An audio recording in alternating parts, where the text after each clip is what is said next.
first guest tonight is a Broadway song and dance man and Olaf the Snowman, and now the author of a new book for kids. It's called PictureFace Lizzy. Please say hello to Josh Gad.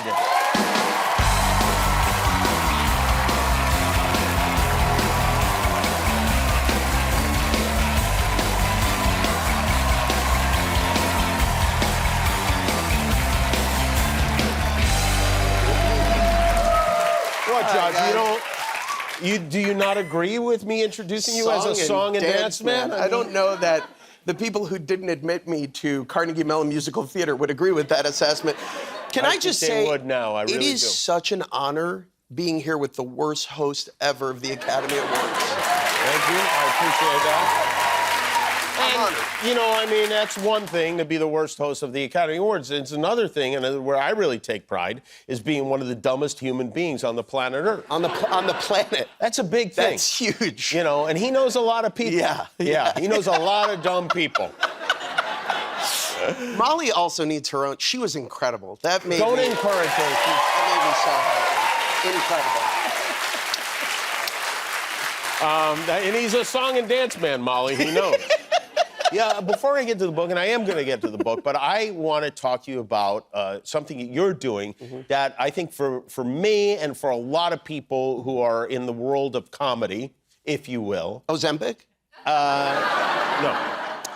You're currently working with Mel Brooks. Now, that when you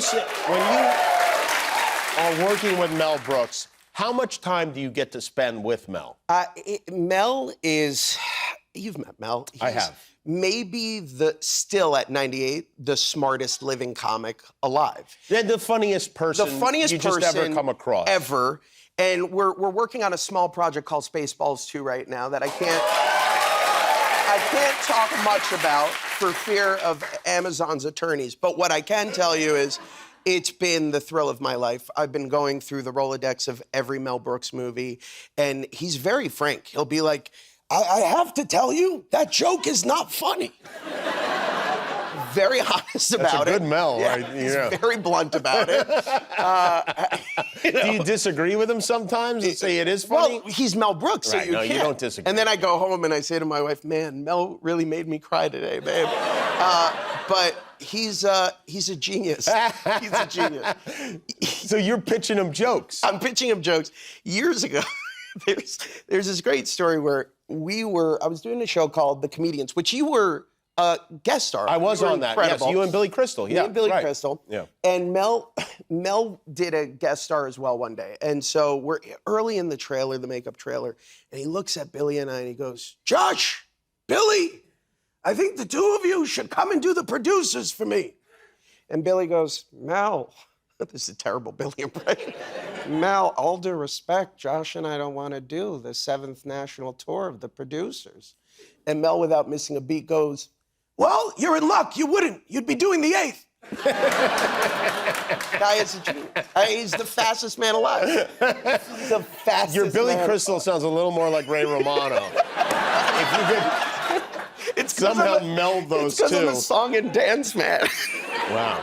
So you're with Mel. Have you done Mel Brooks' voice for Mel? Yes. And does he like that? No. No, you know. No, he does. He always... I'll read him a line as Mel Brooks for Mel Brooks, which is the weirdest, most meta thing I could have ever imagined saying in my life. And he'll be like, that's a very good impression of me. I like that. The joke's not so much. The jokes I could live without. Did you see are you old enough for, like, the original Spaceballs? Was that on, like, VHS by the time you were old enough to see it? I was 6 years old, and I saw it. It came out in 1987. Okay. And I saw it in a theater. In fact, I saw Spaceballs in a theater before I ever saw a Star Wars film in a theater. Oh, so you didn't even know they were parodying something? No, I was like, this is the greatest sci-fi movie ever made. This thing is incredible. And then I watched Star Wars, and I'm like, why are they making such a serious version of Spaceballs? Mel played Yogurt, which was the Yoda character in that. Yogurt. Just plain yogurt. Would you pitch that? Is that something you would pitch? You would say to Mel, I have an idea. Instead of Yoda, you're gonna play yogurt. Do you think he would accept that now? No, I think if it came from me, he'd be like, terrible joke. Yeah, right. Gotta try harder. Will No. there be a baby yogurt in this one, or I don't want to? You are gonna get me in so much trouble, but yes. Yeah. There's gotta be. Potentially. I don't want to give away anything. The truth is for everybody who loves Mel Brooks films, for everybody who loves Spaceballs, we are working overtime to make sure that this is a film that all of you will have waited a long time properly for. Great. Who in your life, moving away from Mel Brooks, who was like the first famous person you were super excited to meet? Okay. You, and outside of you. I had just moved to LA, and I was living on a couch of my good friend Bryce Dallas Howard's house and Seth Gable. And one day we went to Coffee Bean, and we're walking in the Coffee Bean, and we see Robert Downey Jr. This was years before the Marvel stuff, and I am obsessed with Charlie Chaplin. And Downey played Chaplin. He was unbelievable, got nominated for an Academy Award. And Bryce goes, go up to him, tell him how much you love the movie. So I'm like, should I? She's like, yeah, everyone in Hollywood does that. So I go up, and I go, Mr. Downey Jr., I just want to tell you, I'm obsessed with your performance in Chaplin. And he says, do you like Chaplin? I said, I love The Kid, is one of my favorite movies of all time. Modern Times, we go, and we have the most incredible personal conversation, Jimmy, for 5 minutes. It's magic. I'm like, LA is everything they tell you it is.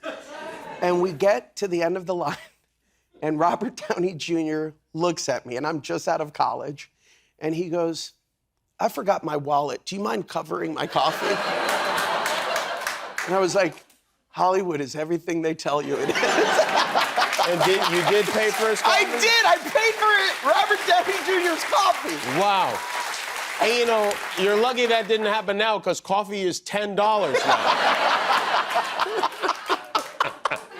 Wow, that's pretty good. That's a good story. Have you discussed this one with Robert? No. No, you haven't. I discussed it with his wife, Susan, and I half-jokingly said, I think with interest, he owes me quite a bit of money right now. He has it, though. Yeah, he has not, no. No. Okay, but maybe now that he's coming back to the Marvel franchise. We are going to take a break, and we will be right back with the author of this new children's book called PictureFace Lizzy, Josh Gad, everybody. We'll be right back. With Josh Gad. This is his new children's book. It's called PictureFace Lizzy, and Lizzy is not this is not Lizzy. This is Lizzy. Lizzy is a toy, right? Are you asking me or the audience? Yes, I want you to explain it to the audience. Toy. Yes. So how many of you are parents? Okay.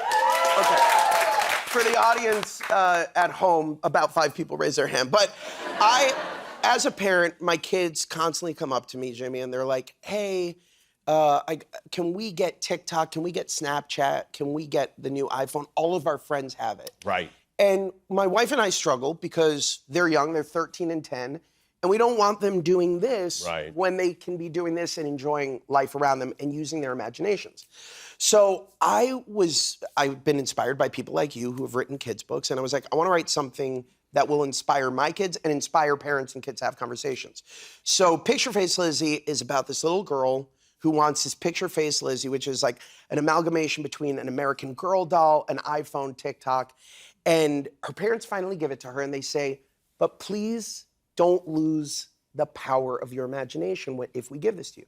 And at first she does. She starts to sort of like only want to play with this device with all of her friends. And slowly but surely, on her own accord, she puts it down and she starts to miss the little things that she used to do. Whether it was playing with dolls with friends, whether it was looking at pictures, imagining like all of these wonderful things in her head. And slowly but surely, she starts to convince her friends to do this as well. Right. And I was so terrified. I read it to my daughters when I finished it. And I was like, if they hate this, I can never get this published because they're my harshest critics. And they looked at me and they said, can you read it again? And it was the sweetest thing I'd ever heard. Is it available on iPad? Because my kids won't read it. Otherwise. Yes.